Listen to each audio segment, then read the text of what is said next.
Manpower issues is the top one because it's so hard to get people into this industry where the hours are long and it's tiring and you don't see any day or night essentially. Yeah, so I think that's the biggest challenge of the industry as a whole. Welcome to the One Day at a Time podcast, where we take things one day at a time. Today in the studio, we have Belicia. Hello. Hey Belicia, welcome to the studio. Thank you. Can you do a quick introduction about yourself and what you do? Yeah, of course. So I am a second generation business owner.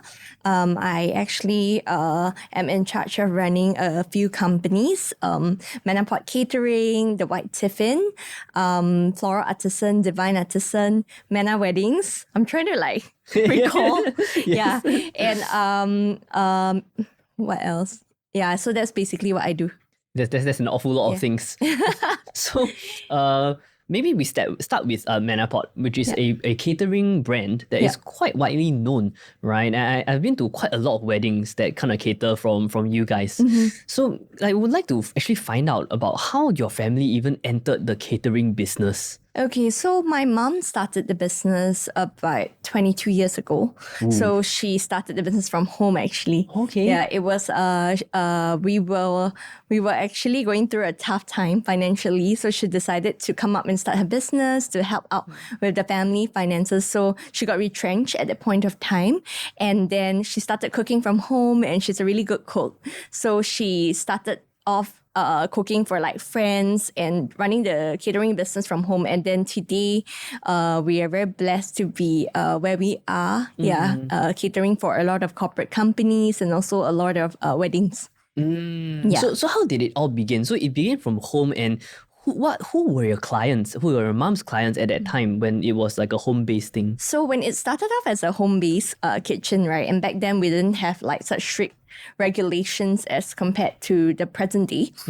She started off by catering to friends' parties, so church parties as well. And I think our church was very supportive. We they catered from her many times. So that's where she started to grow her business. And because she's a really good cook, so that was her passion, to bring good food to people and to share her love for food through the business in that sense. So how did a home-based business that started off with a supportive community grow into what it is today, running multiple segments of the same company and serving a much wider audience? How did it go from that to this? Okay, we're very, very blessed. And also, I think it's also a matter of over the years, our company really diversified its offering, its original offering into many different segments. So I graduated from my university in 2015. So I came into the family business. At that time, we were only Manna Pot Catering, just one company, but we've been established for quite many years already. And my mom told me that she wanted to focus on weddings. So I took that quite literally, and I actually really love doing weddings. So that's where we decided to move to catering in the direction of doing more weddings and making it more weddings oriented.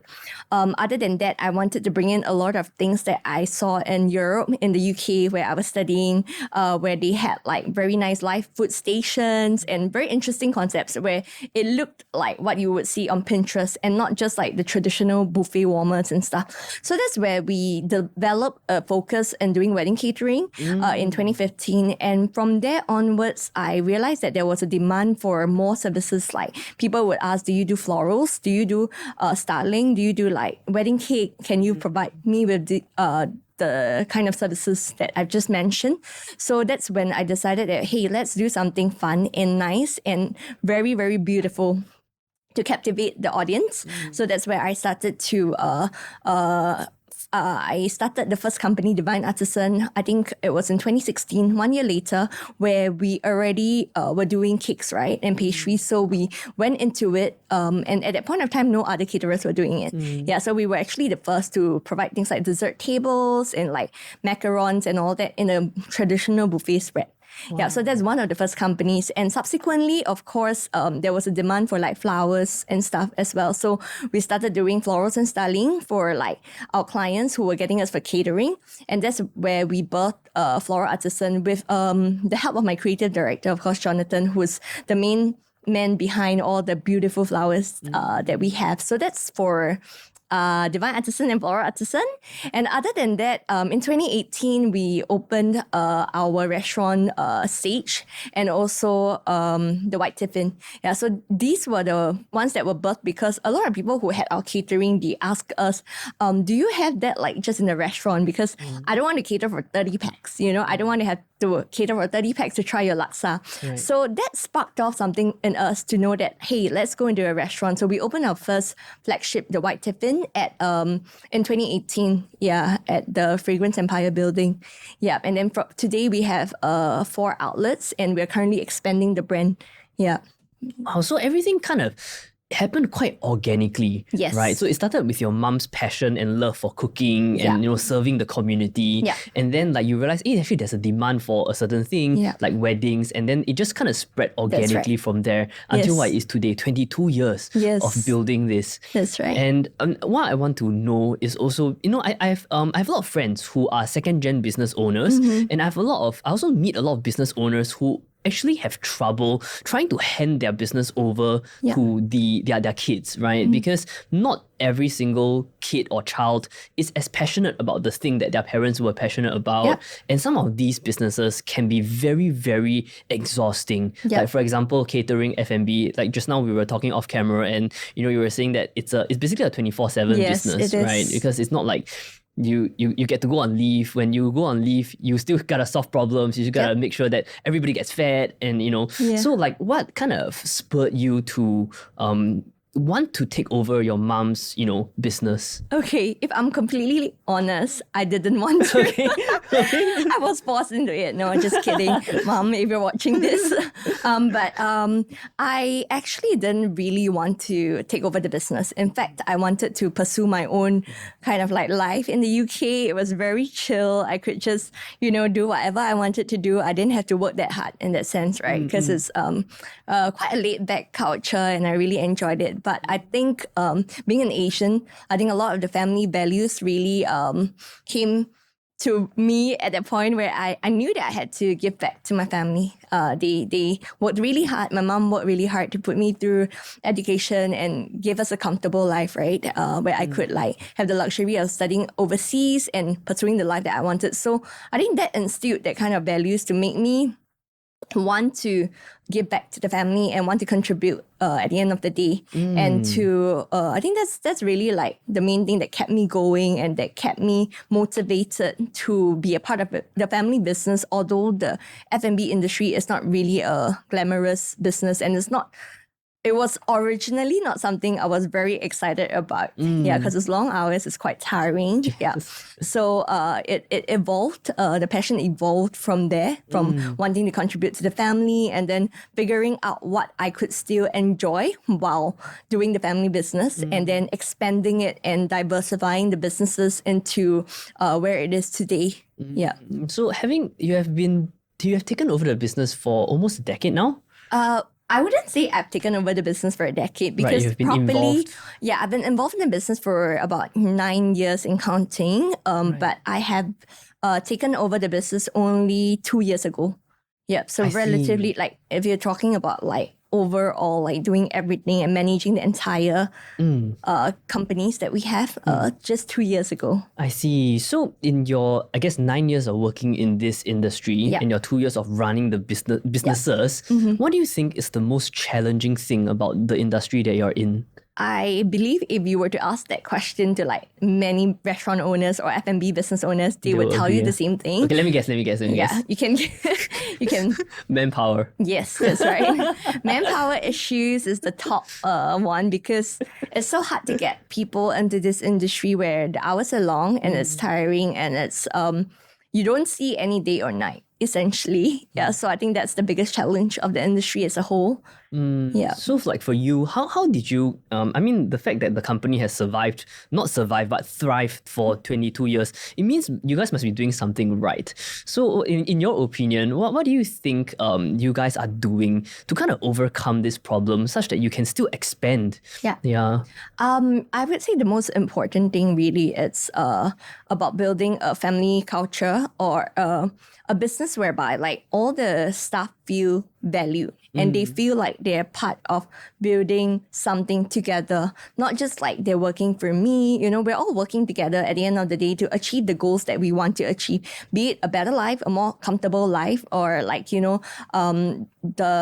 basically for themselves as well, not just for the company, So I think instilling those values in the organization and instilling that values in our entire team, whereby we work as a team, we work as a family together, and not just like, reporting to my manager. So this is one of the greatest values that I took away when I was studying abroad, and I felt that like, there are a lot of things whereby like overseas people treat every individual really like nicely. It doesn't matter what background you are. You can be doing any sort of jobs, but you'll be respected all the same. So I felt that that's something that I really wanted to incorporate in the DNA of the company, where every individual is treated really well and everyone's treated like family. Yeah, we all like help each other out. I think that's one of the ways to really like retain the talent in the company and grow and just work happily, even though it's tiring, it's long hours, at least we're doing it together. Right. Yeah. So essentially you see your staff not just as numbers on an Excel sheet, they are like humans, right? You treat human beings like human Nicely. beings basically.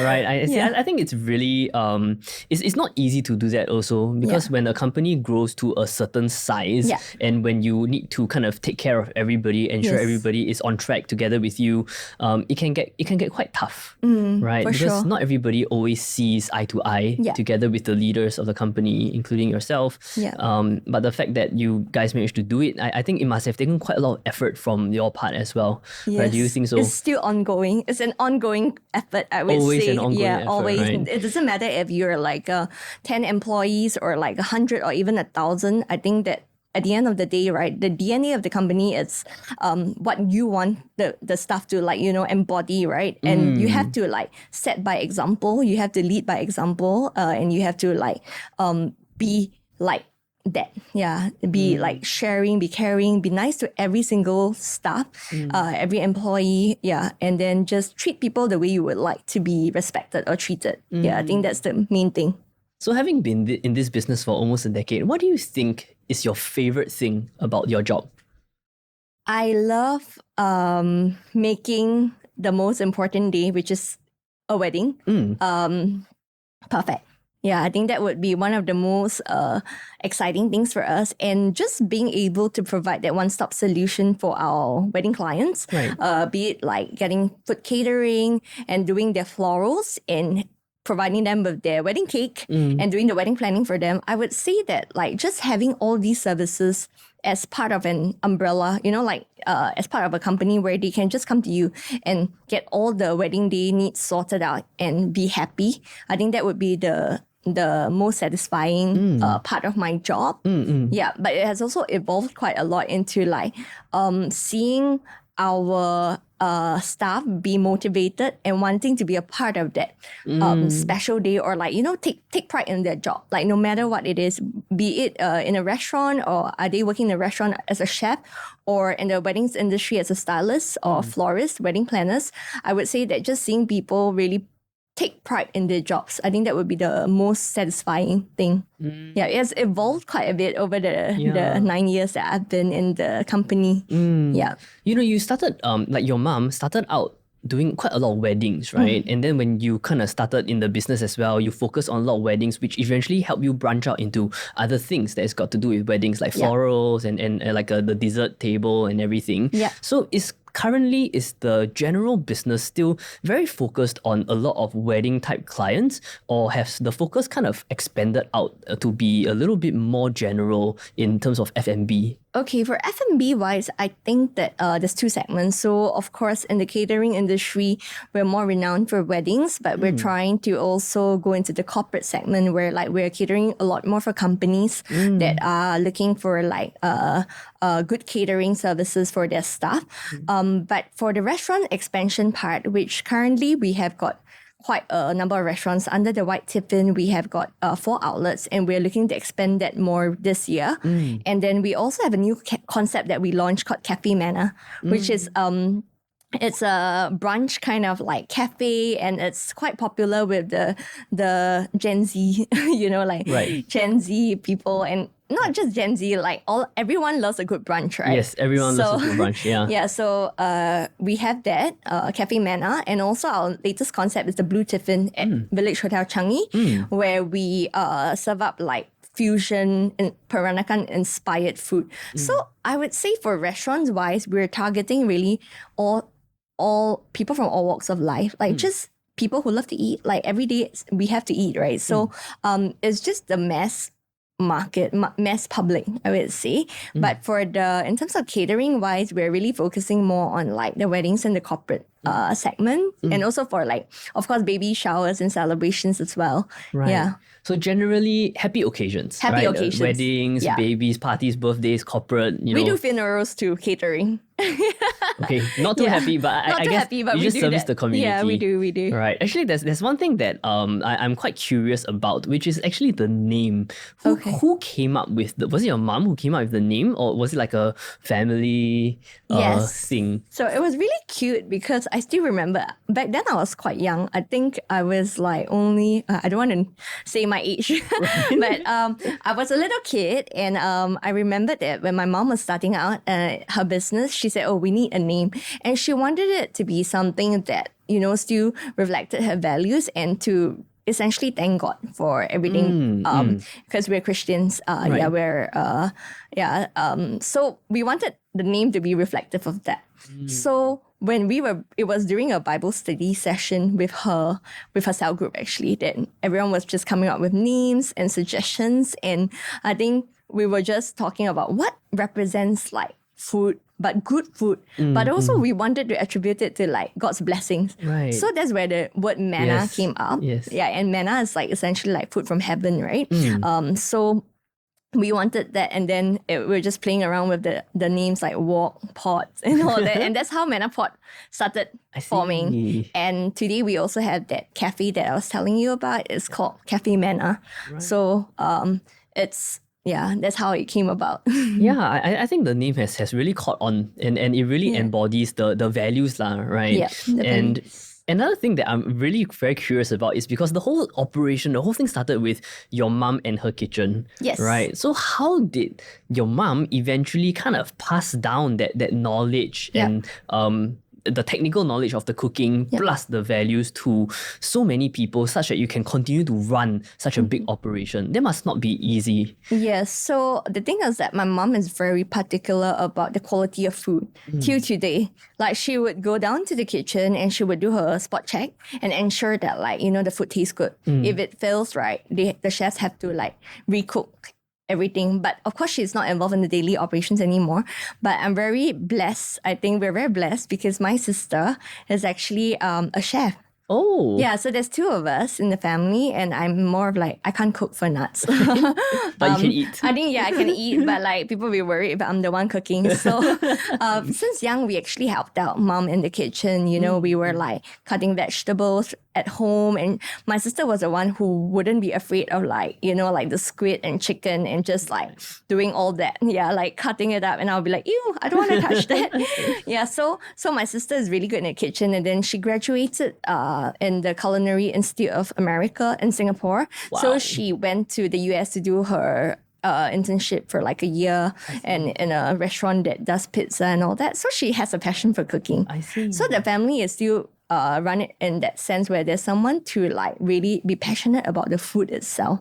And her husband is also in the family business and he's a chef as well. Oh, wow. Yeah, so we do have like, the R&D process is very easy because in that sense, they can convey to the team of chefs like what they want at the end of the day and how they want it to taste like, and not just like kind of like, I think it should be saltier, but they are able to tell you how much saltier and what to do to achieve that standards. Yeah, so that's the good part, I would say, about running a family business. Yeah. So are all your siblings in the family business? I only have a younger sister, I just see. one. So yes lah. So the answer is yes. So it's yes. So all your just her and me. Yeah. So apart from, so did your sister kind of go through the same journey as you, where she didn't really have any thoughts of kind of being a part of the business, but then after that, something changed and then she joined the business? Or Oh, I would say that she kind of knew, because since young she loved cooking. She loved cooking, so she always had a passion for food, and she's so good at cooking. Like, she can make the best brunch, the best like beef, and the best everything. Like, she can cook a lot of stuff. So I think she always knew that she would be in the company, and carrying on that tradition, carrying on that legacy of providing good food for people. Yeah, so I would say that she knew she was going to be a part of the company.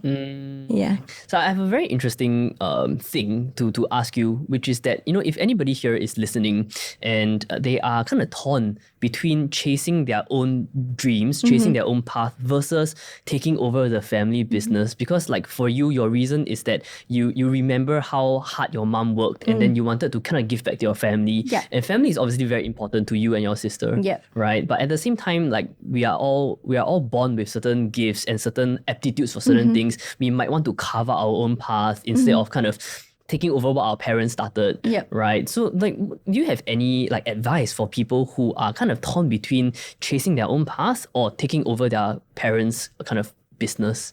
I would say that I'm a firm believer of chasing your own dreams. Yeah, so for me as well, I felt that I was very blessed to be able to do that with the company, because I could have the opportunity to diversify the business and expand it in the ways that I wanted to. But I would say that chase your dreams, but also remember the values, or really like remember the hand that fed you, Yeah. So with that in mind, right, you could always try out something that you like to pursue, and then give yourself a timeline. And at the end of the day, if it really takes off, right, our parents would want us to be happy as well. Like, I don't think they would be wanting to put pressure on their children to say that, oh, you can't pursue what you want. So I would say, like, set a timeline for yourself, set a target that you want to achieve something by the end of, say, 5 years, and then you try to pursue that. Or if you know that you could do is something that you can work with in your family business, you could pursue that. Like, I wanted to do marketing and PR initially. I didn't want to go into food. I didn't want to take over the family business.